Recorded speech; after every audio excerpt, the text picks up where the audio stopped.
contact with the Buddha's rays and perceive the sounds of the preaching of the Dharma, are seized by horror in regard to the sense pleasures and find happiness of body and mind.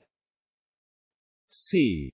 As for the gods of the form realm, the ones who are enjoying the happiness of the dhyanas, as soon as they come in contact with the Buddha's rays and perceive the sounds of the preaching of the Dharma, they are seized with disgust for the taste of the dhyanas and go to the Buddha.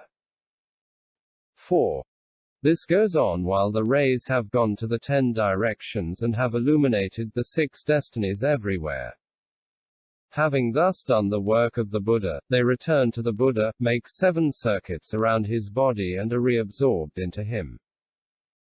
A. If the Buddha predicts a birth among the damned, the rays re-enter him by the soles of his feet. B. If the Buddha predicts a birth among the animals, the rays re-enter through his heel. C.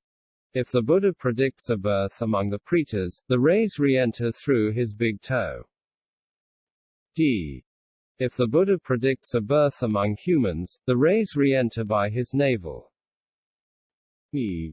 If the Buddha predicts a birth among the gods, the rays re-enter by his chest. F. If the Buddha announces the body of the sravakas, the rays re-enter by his mouth. G.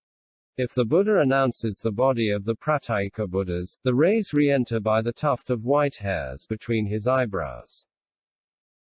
H. If the Buddha announces the sambodhi of the Buddhas, the rays re-enter by his cranial protuberance. 5. When the Buddha makes a prediction, he first manifests these signs, then his disciples, Ananda, etc., question him as to their meaning. 4. Gatha. All the key verses, if they are composed of 6, 3 or 5 metric feet or an undetermined number of metric feet, are called ki-yi-gaya and also ki-tu-gatha, stanza. B. 5. Udana. 1. The yo-to-na exclamations are called yo-fa. When the Buddha needed to speak and nobody was questioning him, he elicited a question by a short exclamation. Udana Sutra. Thus the Buddha was at Sravasti, at the Visakha Prasada, and was walking in the shade. Suddenly he uttered this exclamation. That there is no me, that there is no mine, how wonderful! Then a certain bhikkhu, joining his palms together, said to the Buddha, Bhagavat, that there is no me, that there is no mine, why is that a good thing? The Buddha answered the bhikkhu, the worldly person who has not obtained the body without impurities and whose mind is covered with doubts, feels great fear in regard to non-self and non-mine. But if the Buddha or a disciple of the Buddha teaches him the holy Dharma, then he rejoices and obeys because, no longer having fear, there is no problem. This sutra is told in full in the Samyuktagamma. 2. Furthermore, as is said in the Prajnaparamita Parivata, the Devaputras applauded Subhuti on one occasion, exclaiming, Good!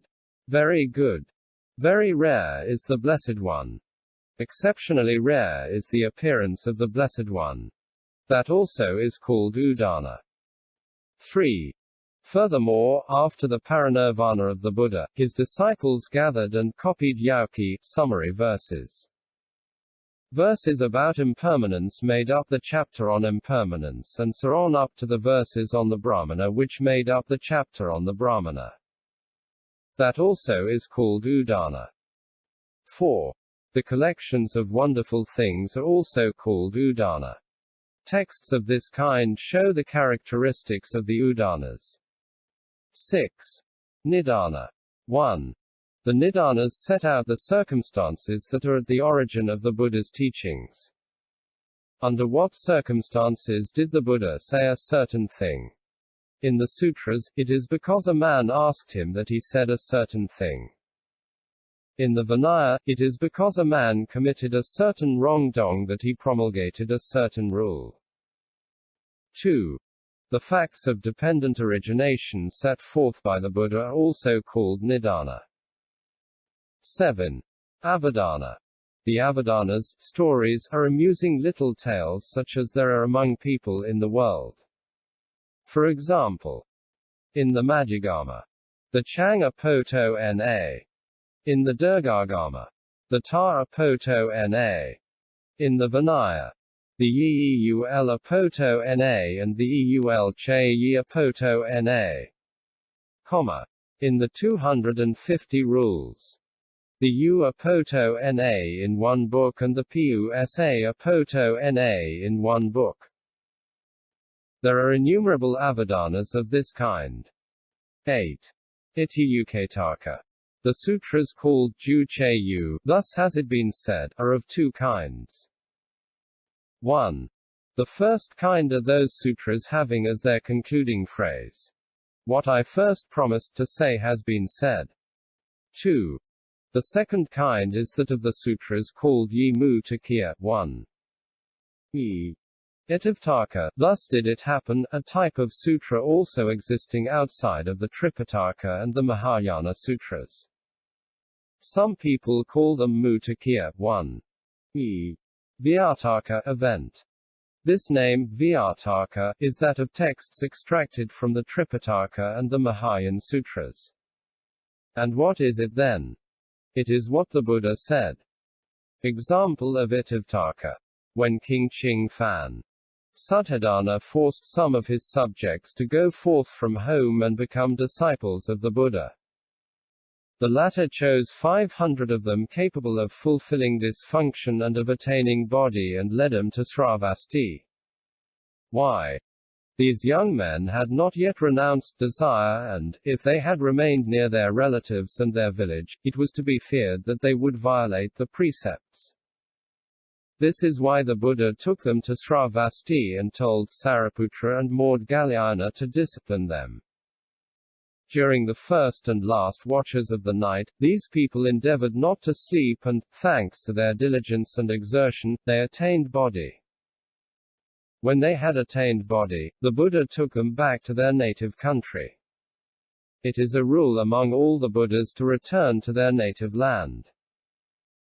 Then the Buddha, accompanied by a great crowd of devas, went to Kapilavastu, in the hermit's forest which is located 500 lis from Kapilavastu. It is the pleasure garden of the Sakyas. The Sakya bhikkhus who, from their stay in sravasti, tried not to sleep during the first and third watches of the night, found the night long and now, coming out of the hermit's forest in order to go to the city to beg alms, they took into account the distances they had to travel. At the moment when the Buddha read their minds, a lion came to bow at the feet of the Buddha and sat down at one side. For these three reasons, the Buddha spoke the following stanza. For the person who stays awake, the night is long. For the person who is tired, the league is long. For the fool who misunderstands Samara, the holy Dharma is long. The Buddha said to the bhikkhus, before you went forth from the world, your mind was lazy and you slept a lot. This is why you did not perceive the length of the night. Now that you are vigorously seeking bodhi, during the first and third watches of the night, you are reducing your sleep. This is why you find the night very long.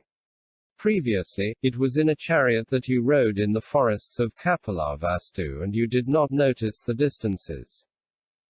Now that you are in monk's robes with begging bowl in hand, your fatigue is extreme and you take into account the length of the path. Finally, this lion here, at the time of the Buddha Vipayan, was a Brahmana teacher.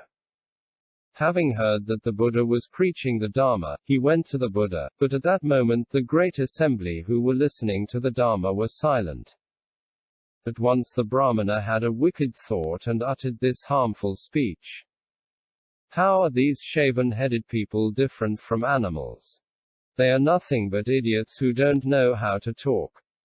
As a result of this harmful action of speech, for 91 kalpas, from the Buddha Vipayan until now, this Brahmana has always fallen into animal rebirths. But at this very moment he obtains bodhi. By his foolishness, he has gone through a very long samsara. However, today in the presence of the Buddha, his mind has been purified and he will obtain deliverance.